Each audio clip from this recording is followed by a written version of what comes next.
Hello, everyone. I'm Brian Alden. I'm joined today by head women's basketball coach Chris Paul. And Chris, coming off a split week last week, dropped the home game to IPFW and then went on the road and beat a Denver team who, kind of a revenge factor for the squad. Mm-hmm. Really took it to them. A great performance by Murr and Rachel Reinhardt. Can you talk about the week last week?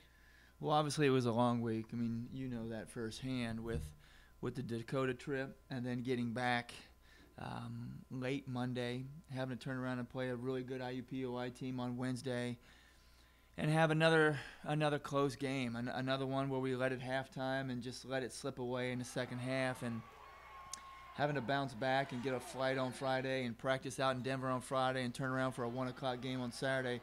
It was quick turnaround. I mean, I don't know about you, but I was pretty tired, and I know the players were too, and also having to go out there shorthanded. I was worried about it, but I was just very proud of the 9 players, the 9 bodies we had. They all contributed. They all got 7 or more minutes, and it was just a good way to bounce back in Denver from a tough IUPUI loss to get that road win and hopefully springboard that to this Saturday.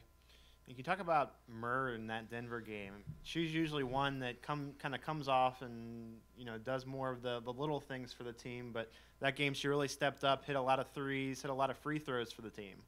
Well, I was just really, really proud of her. And when you lose your leading scorer and your leader, one of two things obviously can happen. Your team can feel like they have no chance, or they can rally together. And normally, in order for that to work, somebody has to step up. And Murr did. She just played phenomenal. And one of the things that was, really impressive to me, Brian, people were caught up and she hit 3 threes and, career high in points, and I played her a lot of minutes. But it was her calming presence on the floor. There were times where we didn't have something, so she pulled it out, made sure everybody got set where they needed to go, and then we ran something to get a good look. Not only did I ask her to score, I asked her to run the point. And that was the first time this year, and she just did a tremendous job. She did what fifth-year seniors are supposed to do, and I was really proud of her. And then this weekend, just the one game against North Dakota State, but it's a big one for us in that it's our Pink Out event. The 8th time we've done this, all under your head coaching. Right. Can you talk about first the event and what it just means? We've talked about some other schools that have done Pink Out, but kind of everybody here always talks about how great of an event it is. Well, it is, Brian, and I know sometimes I sound, biased because I say nobody does it like us, and in reality, nobody does. When you look at the luncheon, first, we have the auction items, then we have the luncheon, and all the, the way it's decorated, and the video board showing pictures of years past, all the survivors in the room, survivors and, people that have beat it and are still fighting it. There's a lot of people there that are remembering those that lost the battle. So that's a very touching moment. And then the way the game goes with our pink uniforms and our pink shoes, and the coaches all wearing pink shoes, and marching the survivors out at halftime to be recognized, and the picture that they take afterwards or during that. It's just a very, very special day.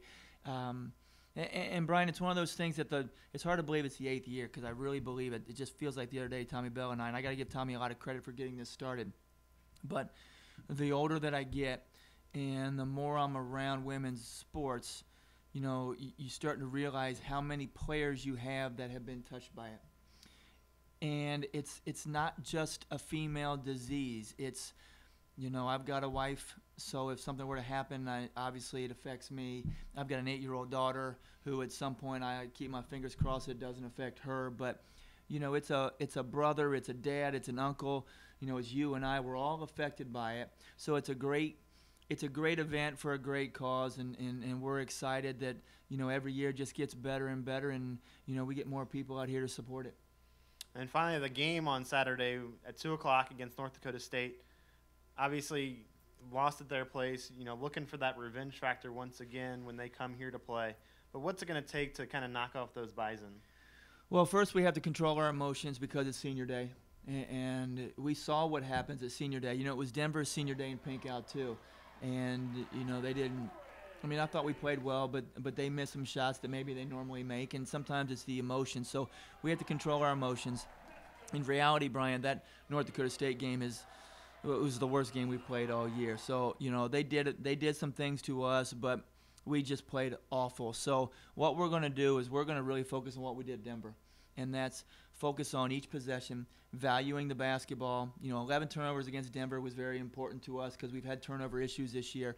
So valuing each possession, really focusing on the rebounding because we out-rebounded Denver out there, so we want to focus on the rebounding, and start working on just new solid in practice the day before, 4-minute segments. Just trying to win every 4 minutes, get into the next media, and trying to win 4 minutes at a time instead of trying to focus on 40 minutes. And, obviously we will talk about the fact that they beat us last time, but it's more important that we just do what we do and look at the really good things that we did against Denver and carry them over here. All right, Coach. We look forward to Pink Out on Saturday, and everybody make sure you wear pink to the game at 2 o'clock. Thanks, Coach. Thank you.